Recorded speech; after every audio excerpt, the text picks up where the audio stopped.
Hai guys, seberapa sering kalian mendengar mengenai pengalihan isu?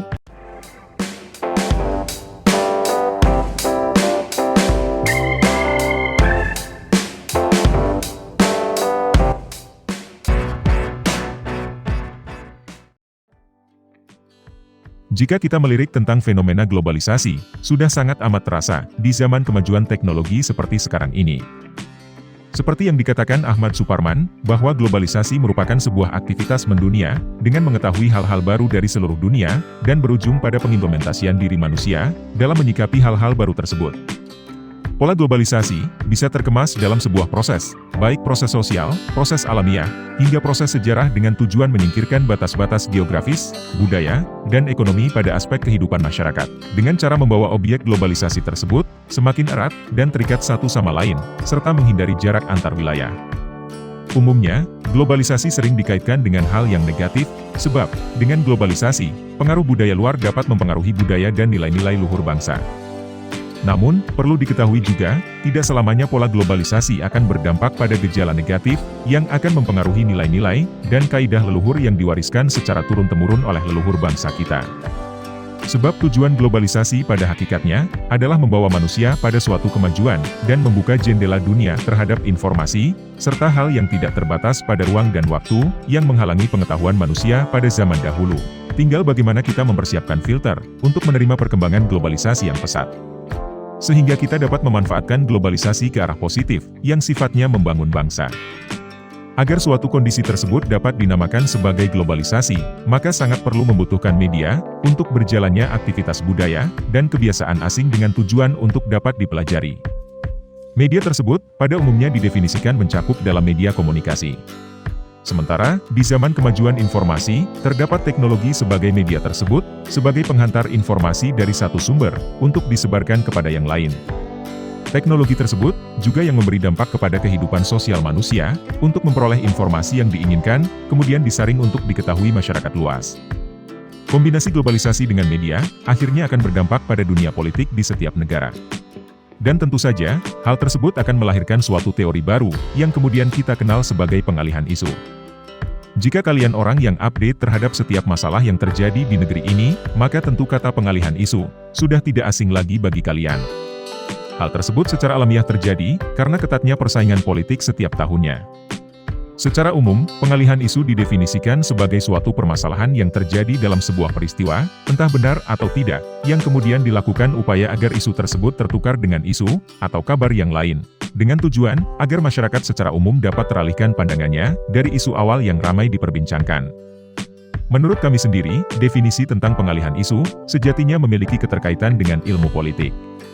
Walaupun secara teori, pada ilmu politik tidak ditemukannya pembahasan mengenai konseptualitas, atas terbangunnya pemahaman alih isu tersebut.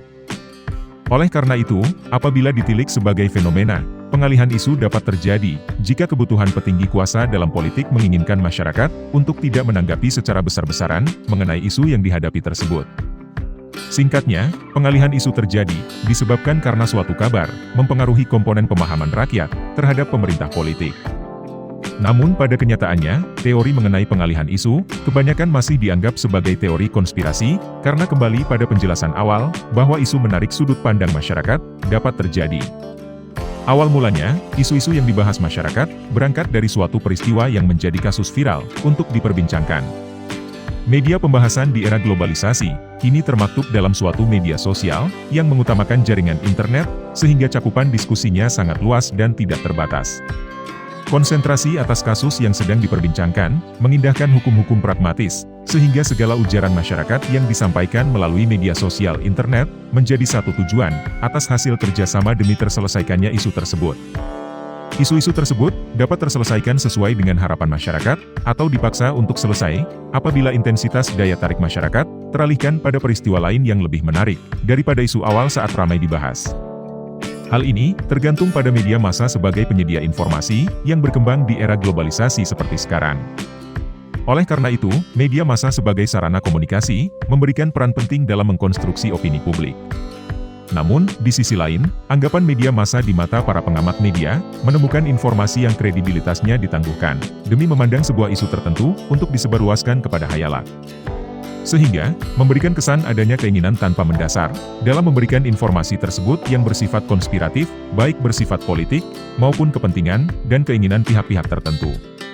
Alex Sobur pun dalam penelitiannya, mengemukakan bahwa posisi media massa, sesungguhnya berada pada realitas kehidupan sosial, yang syarat akan kepentingan, konflik, dan fakta yang beragam. Berdasarkan hal itu, tentu diketahui bahwa peran media massa dalam memberikan sajian informasi yang lebih berkembang di mata masyarakat, sangat dipengaruhi oleh pemanfaatan yang terjadi sejauh apa dalam memberikan dampak positif. Di bidang sumber daya bagi media massa, konsep ini kemudian dikenal sebagai studi ekonomi politik, substansi komodifikasi. Menurut kami, komodifikasi merupakan proses di mana media massa memanfaatkan suatu peristiwa sebagai nilai jual beli yang dapat menguntungkan bagi media sebagai penyaji informasi. Dalam hal ini, utamanya bergantung kepada seberapa besar informasi tersebut akan dapat menarik perhatian publik, dan memperoleh kepuasan bekerja bagi media massa tersebut.